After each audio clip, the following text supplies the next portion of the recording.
Welcome to Khanversations. I'm Muqtedar Khan, your host, and today I'm going to continue talking about the political crisis that has exploded in Pakistan after the arrest of the former Prime Minister Imran Khan, the chairman of the Pakistan Tehreek-e-Insaf. Uh, in this particular episode, I'm just going to concentrate on some of the international dimensions of the crisis in Pakistan. How is the world seeing it? And who are the critical players in the international system and how they might or will react to what is unfolding in Pakistan. But before I share those thoughts with you, please subscribe to Khanversations, ring the bell icon, like the video, and don't forget to share it with your friends and your social and political network. So what is happening in Pakistan very briefly is Imran Khan was arrested. He was accused of participating in a very corrupt deal to the extent of over $230 million of land deal in which he was illegally given access to land by a real estate billionaire. And this is one of the 100-odd cases that have been filed against Imran Khan. The establishment, that is the Pakistani military and the current government, are essentially seeking to either marginalize Imran Khan or disqualify him from the coming elections. They also feel that if the charges take, then perhaps they might even want to send him to jail. But the idea is essentially to remove him as a political player before Pakistan returns to whatever form of democracy it practices. Pakistani supporters of Imran Khan have come out on the streets. There has been violence, especially in the Khyber Pakhtunkhwa province, as well as Punjab and in Islamabad. There are lots of government property has been damaged and vandalized. And so it appears from the outside that Pakistan is on fire. It also appears that what semblance of democracy was there in Pakistan has completely eroded. And it appears that the institutions of Pakistani government, the military and the judiciary are also taking sides in this political fight. So it generally sends the message that not only is the Pakistani society in political turmoil, but also the durability and shall we say the capacity of the state itself is coming into question. Even the manner in which Imran Khan was arrested and the past attempts to arrest him all suggest a diminished capacity of the state to exercise control and essentially to deliver the rule of law. So given all of this disastrous scenario, how are countries going to react? So the key international countries for Pakistan, essentially key international players are India, China, the United States, Saudi Arabia, UAE, and Turkey. Turkey is busy with its own elections. Turkey has very critical elections just at the end of this week, and so it's probably preoccupied and it's not even looking at Pakistan at the moment. So that leaves the other players. The United States has, in the past year and a half since the departure of Imran Khan, has given more attention to Pakistan. They have also provided aid. They gave about $450 million to refurbish Pakistani F-16s. They also gave $200 million for the flood relief. They also gave $200 million to improve the gender situation in Pakistan. And they have also tried to help Pakistan with regards to its struggle to essentially get a deal from the International Monetary Fund. So while America is not rushing to save Pakistan, the American government has, in a, shall we say, in a gentle way, suggested that they prefer the current administration over the previous government in Pakistan. And if this government stabilizes, then the US is willing to do more business with Pakistan. But we must remember that it is also possible that the United States might be giving a little more attention to Pakistan, basically, essentially, to put pressure on India. So it is difficult to understand what the Biden administration is thinking, but we know what Biden thinks. He thinks Pakistan is the most dangerous country on earth. The second more important player, obviously, is China. The Chinese foreign minister was in Pakistan just last week to participate in a trilateral with Pakistan and Afghanistan. And the Pakistani foreign minister, Imran, made some very strong statements demanding that Pakistan get their act together, establish stability, and focus on essential economic development. And China is a heavy investor in Pakistan, has invested about $30 billion in the CPEC project, the China-Pakistan Economic Corridor. It's part of the Chinese Belt and Road Initiative.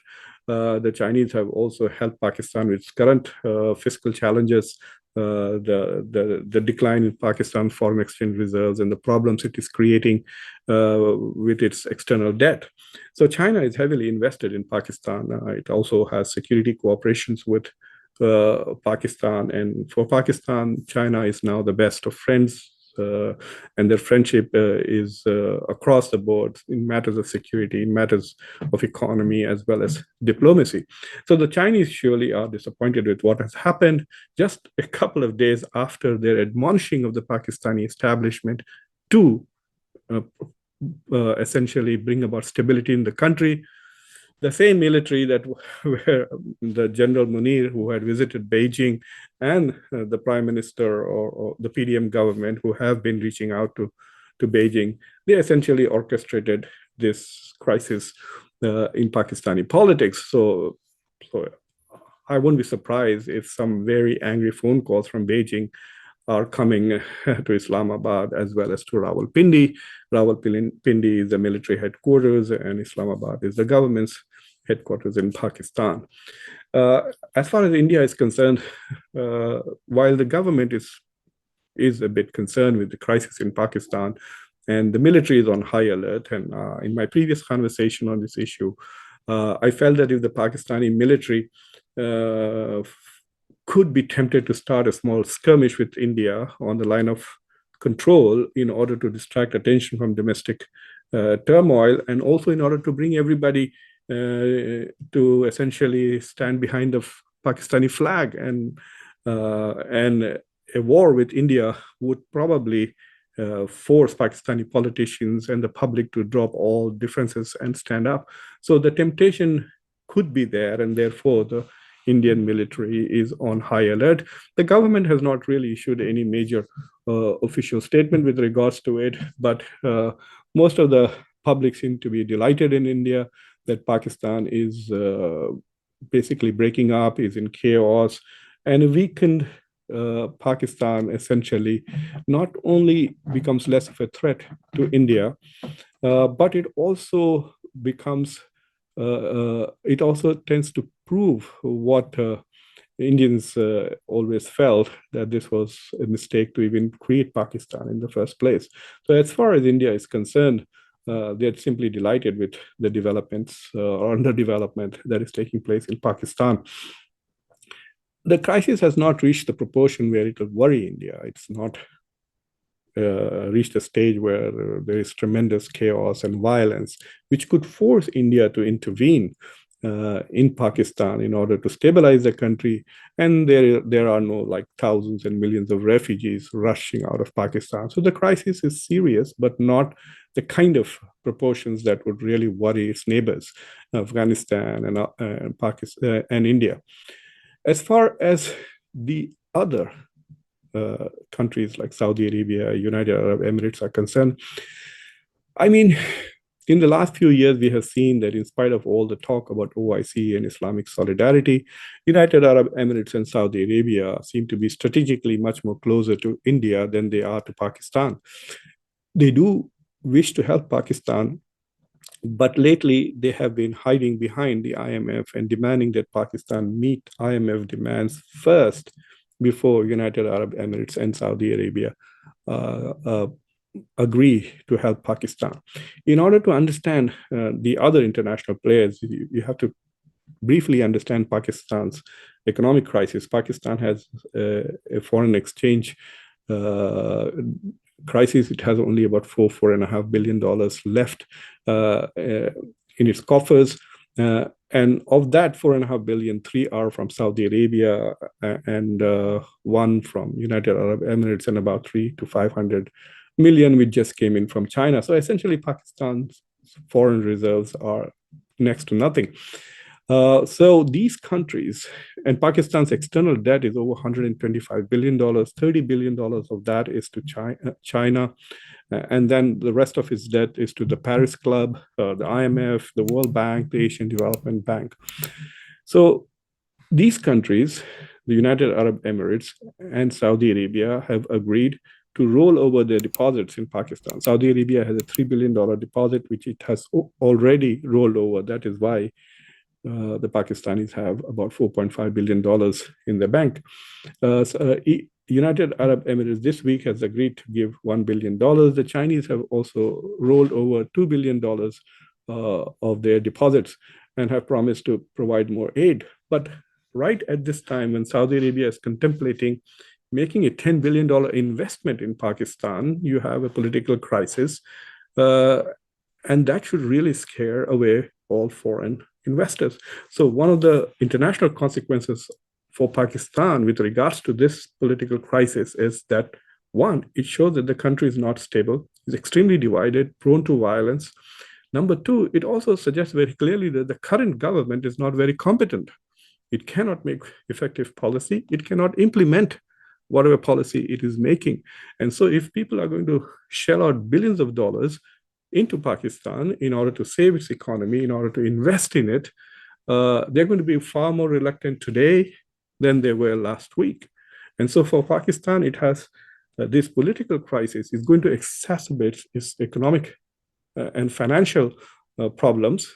And if it becomes far more difficult for it to meet to the IMF demands, then it is not going to get the IMF bailout. And so it's going to be hurtling towards an economic precipice.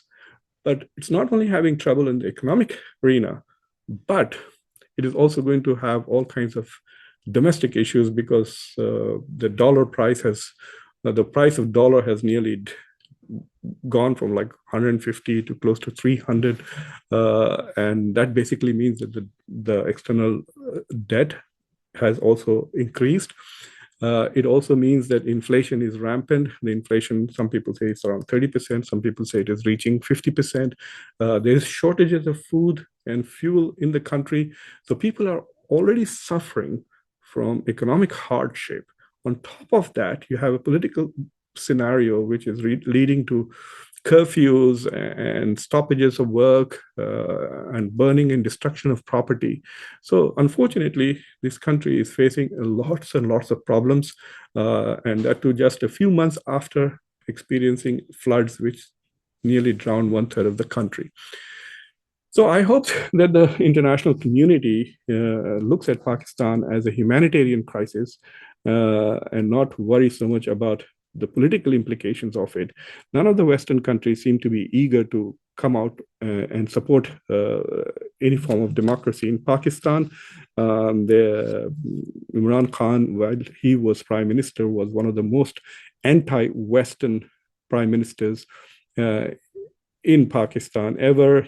In fact, when he was removed through a vote of no confidence in his parliament, at the behest of the military establishment, he for nearly several months essentially blamed the United States and said this was the US coup. And now he says, well, it's not a US coup, it's an internal coup triggered by the military.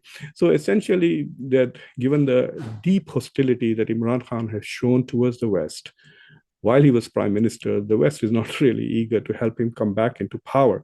They would like to see a stable Pakistan. They would like to see Pakistan making positive strides towards democratization and liberalization.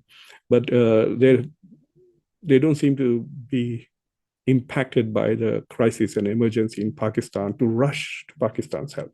So let's hope and pray that the situation in Pakistan improves. And it stabilizes, and its neighbors, China and Afghanistan. China, I hope it continues to help it as much as it can in this crisis. And I hope that the Pakistani military keeps the crisis contained within the Pakistani borders, because if it allows it to spill over, it could cause more problems for Pakistan and for the region and for the neighborhood too. So I hope you found these thoughts useful. For those who are watching in Pakistan, I wish you all the best. I can understand that you are traumatized by what is happening. There must be gut-wrenching scenes on your television screens. And I recommend that you protest. This is important to make sure that the military and civil balance in Pakistan is restored. The military is sent back to its barracks, and fair and freely elected legislators and people govern the country. But I would also say abstain from violence. Destroying your own country, burning your own buildings is not really a contribution to your country. So I hope you found these thoughts useful and thoughtful. So please subscribe to Khanversations, ring the bell icon, share the video with your colleagues and friends and social network. And I will get back to you again soon to talk about this crisis. Until then, this is Muqtedar Khan. Be safe.